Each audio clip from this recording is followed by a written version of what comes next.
grandi veramente anche vincitori di questa stagione. Questo monomarca, questo campionato scusate, è riservato alle GT che provengono dai monomarca e quindi ci sono molte Porsche 911 GT3 Cup, molte Ferrari 488 Challenge che tengono conto dei monomarca di due brand che da sempre sono protagonisti di eterni duelli della storia del motorsport. Ancora una volta qui per il sesto e ultimo round decisivo per due titoli piloti, mentre per quanto riguarda il titolo team è già stato vinto dal team Q1 Track Racing e complimenti a loro per l'ottima performance. Anche per loro già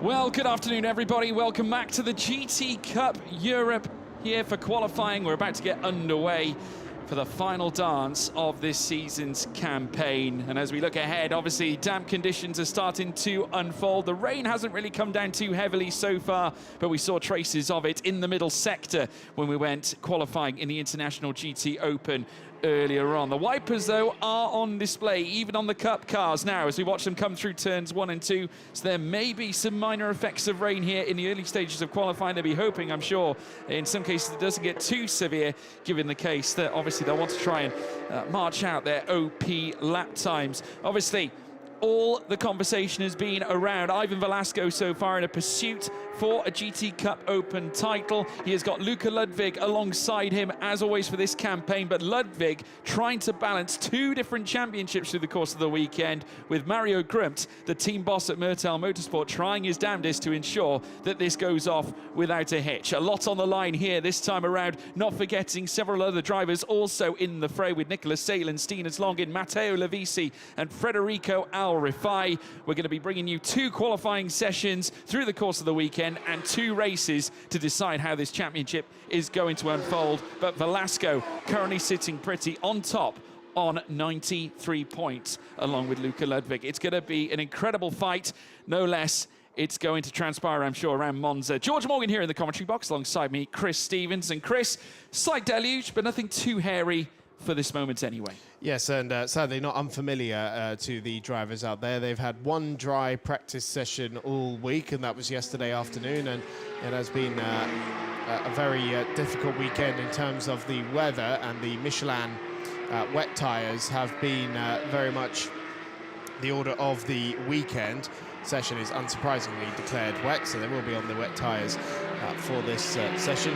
It is a 17-point lead for Ivan Velasco and Luka Ludwig in the Drivers' Championship for the overall classification, but that reduces to 9 when you apply the drop scores, and it is just 10 points separating the top three. So this car, the number 11 Q1 Track Racing Porsche of Nicolas Alins and Stinas Longin, second in the standings, 1 point ahead of the GDL Porsche of Matteo Lavisi and Federico Al Rifai. So Mertel Motorsport can wrap up the Drivers' Championship today, but it is a very, very tall order indeed, with Luka Ludwig on double duties, racing in Imola this weekend at the Ferrari Mondiale. He has been hopping, toing and froing between Monza and Imola in a helicopter between sessions. So it's Ivan Velasco, his teammate, at the wheel for this session, and then they hope that Luka will be ready to go by the time he's needed for the second stint in the race later on this afternoon.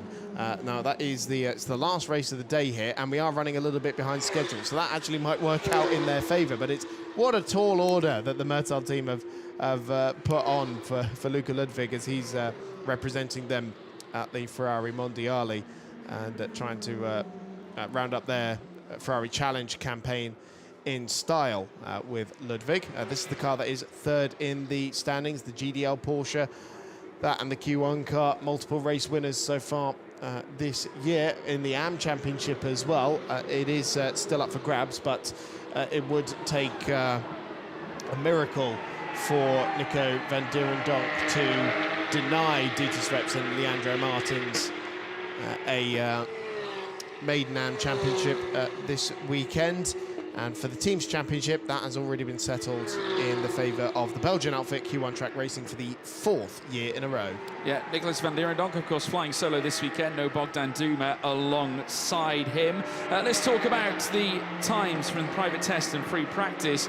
Incidentally, the fastest time out of it all came in the bronze test the very last practice of asking. It went Velasco's way, a 1:49.109, which was faster than the GDL combination of Federico Alrafai and Matteo Lovisi from FP2 not too long ago. But we've got to remember that, of course, weather was obviously a major factor through the course of free practice weekend. This has actually been one of the driest days that they have had so far. It's been easy for them relatively to deal with, though, as I say that, the AT just getting a little squirrely there. Ivan Velasco behind the wheel of that Ferrari Challenge car as they make their way out of the first sector, coming out of the Rettifido chicane through Curva Grande.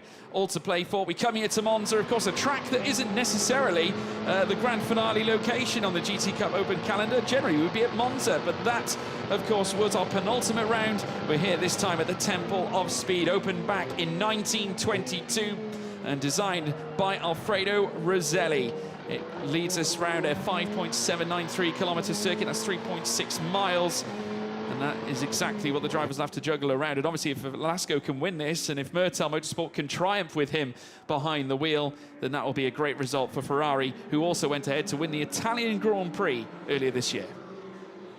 Now, Velasco with a little bit of traffic so far on this lap. He's got 1, 2, 3, 4, 5 cars right in front of him down the Seraglio on the run up towards Ascari. This is Stinus Longin, who we've got the clock on, and they're hunting for the grip out there. Stinus Longin, the silver driver, so the pro in that Pro-Am pairing, is trying to find the grip, drying out those different lines. Incidentally as well, the pro aboard the GDL Porsche as well with Federico Alrafai. So 56.409 is the first benchmark time, as Ian Rodriguez in the number 26 car. That's the race vent Porsche, goes second fastest. Race vent fielding 2 cars for this weekend, but we are familiar with Ian Rodriguez as he was out in the SP Porsche last time out in Barcelona. The Guatemalan 23-year-old, currently second fastest, and it's their sister car, the number 27 of Giovanni Berton, the local driver and Italian GT and Carrera Cup Italy racer, who is third fastest. And then Ivan Velasco in the number 80. Yeah. See some new faces coming into the grid. Stinus Longin now taking the purple first sector, as you'd expect, and already setting the time that is just 4 tenths quicker than Davide Scanicchio and Fabio Babini set in the private test to start the weekend off. They registered a 1:56.877 last time out. And looking back to Barcelona, obviously it was a great weekend for GDL Porsche, with the likes of Federico Alrafai and Matteo Lovisi, of course taking a race win in the opening race, but obviously managing to achieve pole in both days. So a great effort for them, and in fact they carry the best poles record with 5 apiece, just 1 ahead of Ivan Velasco and Luca Ludwig, who carry 4 against their name. Though in terms of race wins, they are equal. But just how the points work out, it's Velasco and Ludwig who currently hold top spot. They have taken race wins back at Hockenheim in race 2, race 1 back at Spa-Francorchamps, so that was back-to-back, and then they did it at Paul Ricard in the opening race of the weekend too. Though they haven't really tasted podium glory since then, they'll have a great chance to do it here this time around. Though they have been saying that the Ferrari against the Porsche here at this track, a few concerns as part of the Murtel Ferrari camp, that maybe the Porsche might be the favoured car here at Monza. I don't necessarily know if it'll be the favoured car, George, but certainly the weather is not going to help with that, because the Porsche runs significantly better in these conditions, as Stinus Longin slides the Q1 Track Racing Porsche out of the Rettifido chicane. Of course, rear-engined car, so in the wet, it's got fantastic traction, but it's also significantly lighter and just better in the corners than the Ferrari in the dry anyway, and that effect is amplified very much in the wet, because the Ferrari can't use its straight-line speed advantage, which seems to be shrinking throughout the year, although I'm sure that the speed trap will still very much favour the Ferrari, as Longin now heads it into the Lesmos. It's Federico Alrafai who's jumped up to second fastest, who's just done the purple first sector. He's just behind Stinus Longin here in that silver and red GDL Porsche, the Gianluca Di Lorenzi run team. The Italian driver that we often see out in one of his own cars. There's Alrafai, the third in the championship, and it could be so much closer if it weren't for a few things. Of course, puncture on, what was it, the second or third lap for Matteo Levisi while leading in Barcelona last time out, and so it was a non-score for them. It was only their second. It's only the number 80 Myrtle crew that has scored points in every single race so far this year. And yeah, this car could be quite significantly closer in the championship were it not for a few misdemeanors elsewhere during the campaign. But for now, RFI keeping it tight in the middle of the racetrack through the curve at Alboreto as Dieter Schweppes brings the Rackard AM Championship leading Porsche into pit lane.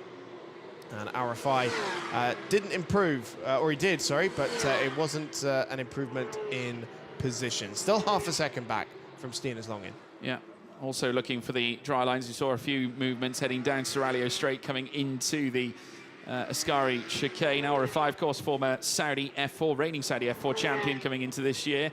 Deciding to switch machinery, move into Porsches. Evgeny Leonov popping into 9th fastest as well, but still 3.4 off the top. Very nearly, like we said, very nearly a perfect weekend for the GDL Porsche lineup, but unfortunately, due to that second race at Barcelona, it kind of went a little bit sour. Things could have looked a lot different in the championship had they managed to convert that pole to victory once more, but not this time. Al Rafai now making his way through the Lesmo, currently 300ths off the top. Rodriguez going into third fastest, ahead of Nicolas van Dierendonck, who is still 1.5 off the top. Al Rafai looking to dig deep coming out of Lesmo 2. Stina's Longin also very close to improving, just 17 thousandths away from his Delta that currently sits on top of this classification. Only 8 minutes and 50 to run. Precedence is high in order to try and set a faster lap time, and as far as Al Rafai is concerned, he is somebody who can surely dig every little bit of quality out from underneath him to achieve a great position. Of course, we allude to those pole positions from back at Barcelona, and not only that as well, even prior to that, taking the opening pole position of the season back at Portimao. There is Evgeny Leonov flying down the straight, currently sat 11th fastest, since been upended out of the top 10, but will now make his way in towards Ascari in a bid to perhaps improve. Not improving on this lap, however, 2.7 as it stands, as Davide Scanicchio moves ahead of him into 11th place. But at this stage, it's still Longin in control. Van Dierendonck, though, leading the AM runners. Yeah, it's a cracking lap from Van Dierendonck in the 57, fourth fastest and best of the AM runners, so that is an absolutely cracking job. And of course, he's trying to deny Dieter Schweppes and Leandro Martins. Leonov getting a bit of a swapper on, braking for the Alboreto curve. But gathered that up. Of course, missed out on podium finish in race 1 in Barcelona after a last lap contact with Fabio Babini, although he did make up for it in race 2, finishing second. It could have been back-to-back for the Volcano team. So, Ivan Velasco here, the bronze driver in the Pro-Am car. That's important to remember because Rodriguez, Al Rafai and Longin in front of him are all the silver class drivers as well. So, being 5th at the moment, and yes, behind Van Dierendonck, who's another bronze-rated driver, but I'll clear him because he's running solo, so you'd have thought they would clear him at some point during the race once Luca Ludwig gets aboard, but Velasco into pit lane. Just see how greasy it is down there as well. I mean, look at the water that's currently stood in the pit lane. Very tight indeed for the Myrtle Ferrari to try and fit in between the two cars, but did so brilliantly. And they're just having a slight consultation now between Velasco and his team. And just seeing the other cars there from Myrtle, we should give a slight update because there's been some driver swaps and some moving around there. So the all-female crew of Laura van den Hengel and Alba Vasquez, who have shared the 83 all year, that's been split up. So it's now Tommaso Lavati sharing the 83 with Laura van den Hengel, and Alba Vasquez has been moved over to the 81. No, it is not. No, sorry, it's the 84, which is another Pro-Am car, so I need to look at the other list. But it's the 84 with Arturo Melgar, and there's a new livery on that as well. It's the all-black rather than the traditional blue that we see that in. So, yeah, slight little admin update there at Myrtle. Only 6 minutes left on the clock already, George. Yeah, I know, it's flown by. Just seeing there the RO1 Racing Romanian outfit, Florentin Sescu behind the wheel of this one. Of course, Camel Perrion will be alongside him. Stinas Longin now hopping out of the pits as well for one final dance. It's hard to believe that we're already coming into the closing stages of the session. Personal best currently on par for Dieter Schweppes so far, coming out of the second sector, but obviously we'll be looking to try and set his best lap, I think, on the next run around. Jim McKaylee and also showing a personal best in the first sector with a 37.401, and there's quite a plethora of cars fighting tooth and nail for track space heading into the Ascari chicane. You don't want to get tied up there. We saw Fabian Schiller unfortunately get tied up there in the GT Open qualifying session, though it didn't upset his quest for pole too much.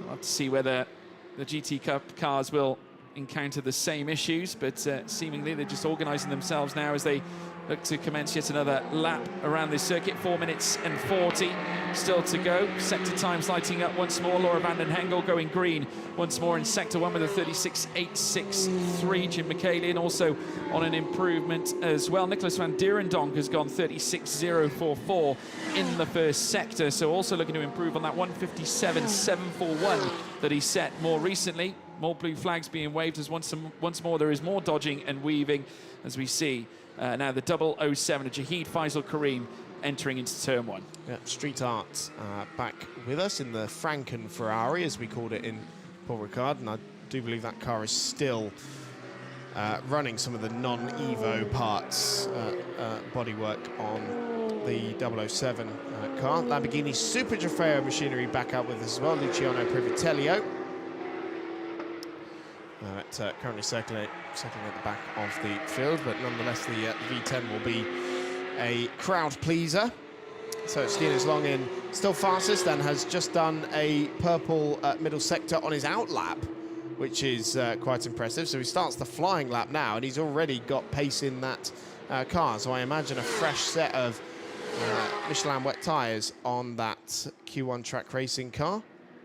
Braking for the Rettifilio. Well, snaking it in there, the RO1 Porsche following in pursuit as well as the race event car just behind them, but Stinas Longin on his way. Dieter Schweppes improves up to 7th position, but still about half a second away from Nico van Dierendonck, and that is just underlying what a cracking job the Q1 Track Racing team manager managed to do to put that car fourth fastest. And going into the first sector, it's not a personal improvement, but it's dang close. Yeah, he's not far off, only 24 thousandths off his best time that he's already registered from the 2019 24 Hours of Zolder winner. As we now ride on board here with the Mertel Motorsport car of Ivan Velasco, current championship leader. All to play for still, can't quite confirm, or it's unlikely he'll confirm championship status or champion status come the end of race 1. Sliding that rear out over the curbs, and that just goes to show how greasy it is. The rain actually commenced at this portion of the circuit earlier on today, so no doubt it's going to be greasier at that point in comparison to perhaps other areas of the circuit. So the Mertel Motorsport Ferrari driver forced to just twist that wheel, search for the grip on the run down towards Seraglio Straight, but surely that's cost him a bit of time. No issues though for Nicholas van Dierendonck, who goes green in the first sector as well. Ian Rodriguez also finding green in the second sector, but he's on an outlap at this stage. And again, another swapper coming out of the Ascari chicane, Chris. It's really wrestling with that Ferrari 488 Challenge Evo through Ascari. These conditions not really suiting this car all that well. And as he run it wide there through Alboreto, I think he just about kept it within the confines of the racetrack. But it was very close to disaster there for Velasco by the looks of it. And so he comes up towards the timing line, and it's a personal best in the first sector. What will he do when he gets over the timing line? No, it didn't improve in the end. So we're going to see again that moment at Lesmo 1, and it was into the gravel. That's why it went even further, because he's dipped it over the edge of that serrated curbing and just kicked up a little bit of that gravel. And that is what we call track limits taking care of themselves. Well, it's not productive, but it looks great. Yeah, great slow-mo shot that would have made as well. I fully expect to see that on the socials later. Yeah, absolutely right. Well done, Velasco, keeping hold of that car. Obviously, for some others, they might not have been as fortunate. Green in the first sector for the R01 Porsche of Florentin Sescu. He's gone and set at 36.615 in Sector 1. Improvements as well for Velasco on his second run this time, and this time as he ventures through towards Lesmo 1. Hopefully, he'll have less of an eventful visit around this portion of track. This time it does look a little better. More cars now coming up towards the line as we speak. It's a purple second sector as well for Federico Al Rifai as we watch car number 27 belonging to Giovanni Berton now going up to fourth fastest.